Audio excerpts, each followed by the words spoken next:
Hi, this is Lauren Lawler here from Dublin in Ireland. I was last year's Legal Division ECHA winner. And I'm Lindsay, I'm from Oxford in England, and I'm this year's Legal Division ECHA winner. We've just come out of the opening ceremony and I really liked it. I enjoyed it. I quite like the fact that it's such a spectacle and they're not embarrassed about making it a spectacle. Quite like the lights and the music. Particularly enjoyed the award ceremony. It was nice to see some familiar faces. And I kind of find it like puts the whole conference into context sort of later on when you're attending seminars to see those people again. And yeah. Yeah, I know, I thought the same thing about the awards ceremony, and it's kind of amazing to think of all those people who started out kind of like me. This is my first conference. Yeah. And then they've done so much over the kind of subsequent decades. Yeah. So it's kind of amazing to see what you can accomplish really within SLA. Some of them were like real lifers. Like I think one of the years was like 1974. It's like, my God, you're here forever. And then I enjoyed the keynote speaker as well, although I did find it a bit complex and I was actually reading the tweets more than actually listening to him a bit. Yeah, it was quite technical in places, it really was, wasn't it? yeah. The thing I found interesting about that was what he said about the red cup and like information in pictorial form which you couldn't readily analyse in the past. It would have taken a huge amount of manual effort. You can just do a simple program or something that's technically beyond me and get all this information from it, which is amazing. And it's information that people have willingly just put out there without even thinking about the consequences. Yeah, maybe kind of rethink my sort of Instagram, which I've only just recently joined, and Facebook as well, and the fact that you're kind of contributing to almost this huge sort of research project that can be looked at and that your data can be utilised, and how much personal information is out there. I think one of the things he said was like privacy is not a right anymore. Brilliant, great, well, thanks very much. Hi, so this is Marie Cannon. This is my second time at the SLA Conference. I'm actually here this year by winning a non-US Law Librarian Travel Grant Award, which is fantastic. I've just come out of the general opening session. I just wanted to share some thoughts with you. Big thumbs up to Megan Jones, Sam Wiggins and Tracy Z. Mayleaf for winning awards and basically doing SLA Europe proud. So that was really fantastic to see them representing us here at the big conference. I think what I've come away from with the opening session is, as always, I'm just absolutely amazed at the people who've won awards, how many things they seem to fit in. Their biographies are just absolutely incredible to hear about, and the work they've been doing for SLA, normally for, decades, is absolutely incredible, and it's just really inspiring, and I really hope that I will be able to continue being inspired by them and maybe get a little incy bit part of their success. Then that would be really great. So as always, the opening session is a great way to start the conference, just feeling very inspired, very enthusiastic about the profession. Okay, hello everyone, it's Rosie Hare here. A few of us are now just sitting in one of the empty rooms. It's the end of the conference, or almost, and it's really sad. We're sad that it's the end. We thought we'd just go round and talk a little bit about some of our favourite sessions that we've been to, and our reflections on some of the sessions we've attended and what we've liked. So the one that I've really loved, it's one that I attended this morning, called Leadership in a Time of Disruption, Reconnecting Intellect and Practice, and that was presented by Christina Nigel. If I've got that wrong, I apologise, I'm really sorry.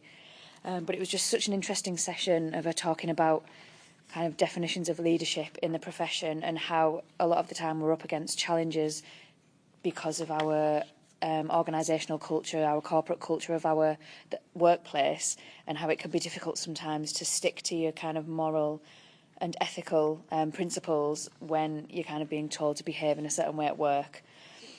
There's so much more I could probably say about this session, but I feel like I've forgotten a lot of the things. All of our stuff is online. There's a blog post as well. I might try and put links to that in my blog post that I write post SLA. that was definitely my favourite session, but I've also just enjoyed getting to know everyone, meeting loads of new people, and just generally being here. It's been really good. So I think I'll stop there for now and hand over to someone else. I can go next if you want. Yeah, I'll hand over to Michele, who's going to talk a little bit about her experience. Thank you so much, Rosie. It's like we're on the radio. My name's Michele Bond. I'm one of the other ECAs, co-sponsored by the academic division. And one of the highlights of the conference for me was the digital humanities session that I attended at 8 o'clock this morning. It was a bit hardcore to get up at 8 o'clock session after being at the IT dance party till the end last night, but I made it and it was really good. It was just really good to learn a little bit more about digital humanities and the library involvement in digital humanities in their institutions and in digital scholarship. And it's something that I can really take away and take back to my university. So that was really, really helpful. And like Rosie said, I've just really enjoyed being here, really enjoyed all the academic division meetings and sessions that I've been to as well, and hopefully be writing a bit more for them and getting more involved in academic division in the future. And hopefully be back for Boston next year as well. I'll hand over to Marie now, who's going to tell you about her favourite session too. I've just realised the session I was going to report on, I've actually was tweeting from it, and I really want to see my tweets before I say anything, which I can't do on my phone. So I'm going to quickly hand over to Sam while I find another session to talk about. Hello, I'm Sam Wiggins, and my favourite session this year is one that I've enjoyed at all 3 conferences that I've attended, and it's been the Legal Division On Conference.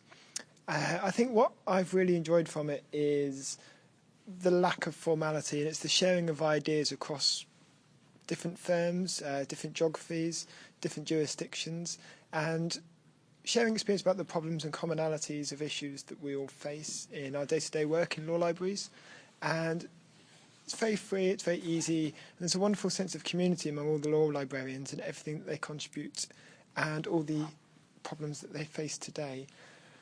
And I think that's one of the big things that I've always got from SLA after I've left. It's the takeaway community feel and the long-lasting relationships that are forged whilst at conference.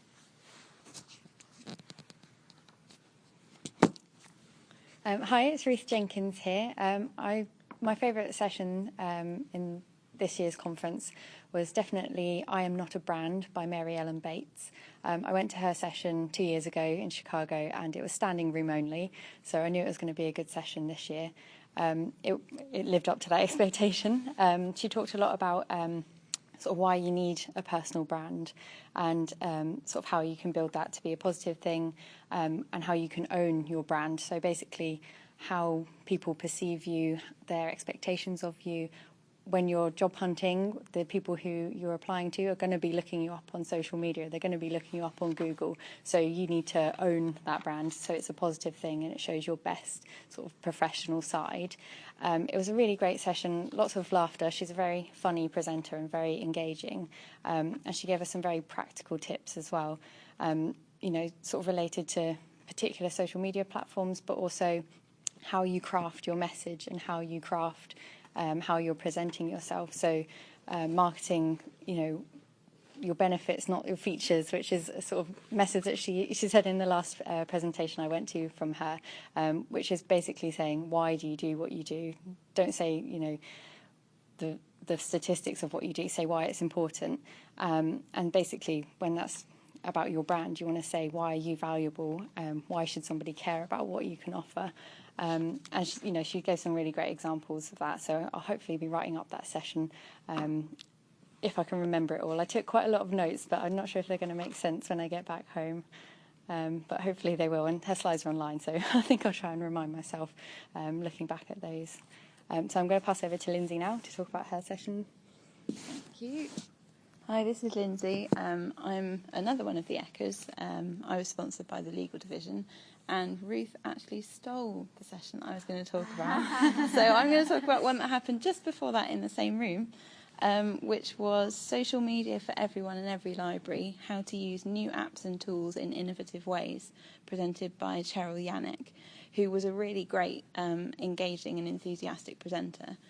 It was a really practical session, just about what sort of tools there are out there and why anyone why a library, why an organisation should be on social media, how to get agreement from your organisation that you should be on different platforms and why you should be on multiple platforms.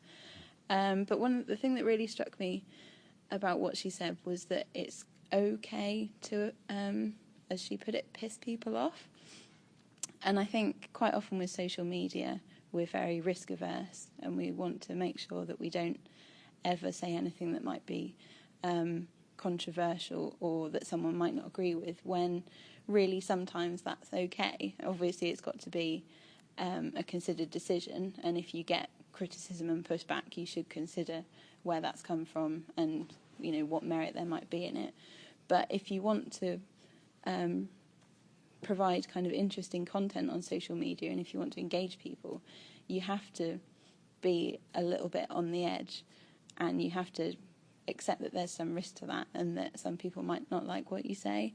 And I just thought that was it was a bit different to the social media sessions I've seen before, where it's very much kind of how to do social media in a really, really safe way. So I thought that was very interesting. So yeah, I'll probably be writing that up for the blog as well. But I think Cheryl's slides are online on SlideShare, so I would recommend anyone to look that up.